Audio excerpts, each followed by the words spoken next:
रात के करीब 8 बजे थे। मैं अपने घर की बालकनी में खड़ा था और टेंशन होने की वजह से धीरे धीरे मैं सिगरेट फूंक रहा था।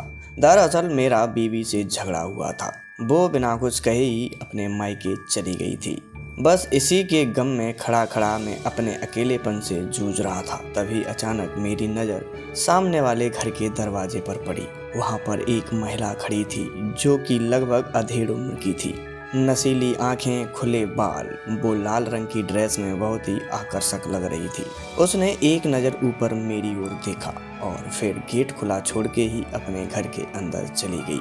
उसका इतरा के देखना ऐसा लगा जैसे वो मुझे आंखों ही आंखों में आमंत्रण दे रही हो। बाद में पता करने पर मुझे मालूम हुआ वो एक विधवा औरत है और एक प्राइमरी स्कूल में टीचर है। अगली सुबह तक मेरी नज़रें उसकी नज़रों से कई बार टकराईं। हर बार एक नयापन सा महसूस होने लगा था। उसे बार बार देखना मुझे सुकून दे रहा था।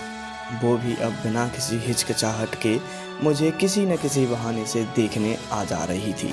सुबह जब मैं करीब 8 बजे रेडी होकर अपने ऑफिस के लिए अपनी गाड़ी निकाल ही रहा था कि वो अचानक से मेरी गाड़ी के सामने आकर खड़ी हो गई। जैसे ही मेरी नज़रें उसके चेहरे पर पड़ी, मेरी सांसें और धड़कनें बढ़ने लगी। वो धीरे धीरे कदमों के साथ अपने हाथ में छोटा सा हैंडबैग लिए नज़दीक आई और बोली, क्या आप मुझे मेरे स्कूल तक ड्रॉप कर सकते हैं? दरअसल मैं यहाँ पर नई हूँ और मुझे टाइम से स्कूल पहुँचना है। मेरे हाँ या ना कहने से पहले ही वो मेरी बगल वाली सीट पर आकर बैठ चुकी थी।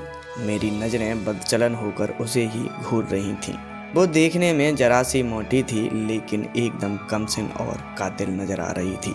हाफ स्लीव वाला उसका डीप नेक और बैकलेस ब्लाउज उसके बदन के गोरेपन का प्रदर्शन कर रहा था। उसे देखने से लग नहीं रहा था कि वो एक टीचर है। मैंने उसे लड़खड़ाती आवाज़ में पूछा, आप कहाँ जाएंगी? उसने मेरी ओर देखा और बोली, मुझे स्कूल जाना है, मैं टीचर हूँ। अब मैंने बिना कुछ कहे ही गाड़ी चलाना शुरू कर दिया। थोड़ी देर बाद मैंने जब उसकी ओर देखा तो वो अपनी आंखों पर काला चश्मा पहने हुए थी। उसने मेरी ओर देखा और पूछा, आपकी बीवी आपसे झगड़ा करके गई है ना? मैंने उसकी ओर हैरानी से देखा। तुम्हें कैसे पता? वो मुस्कुराने लगी और शीशे से बाहर की ओर देखने लगी। मैं उसे अभी भी हैरानी से देख रहा था। आखिर इसे कैसे पता हमारे बारे में? आपने बताया नहीं, आपको ये सब कैसे मालूम?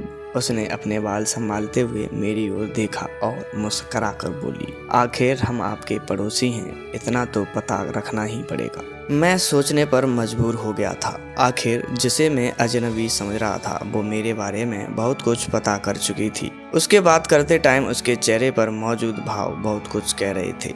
मैंने गाड़ी रोक दी। आपकी मंजिल आ गई है, उसने गाड़ी से उतरकर कहा। Thank you so much. और हाँ, मंजिल तो अभी काफ़ी दूर है, देखते हैं कब तक हासिल होती है। वो अपनी कमर मटकाते हुए अपने चेहरे पर मुस्कान के साथ स्कूल के गेट के अंदर चली जाती है।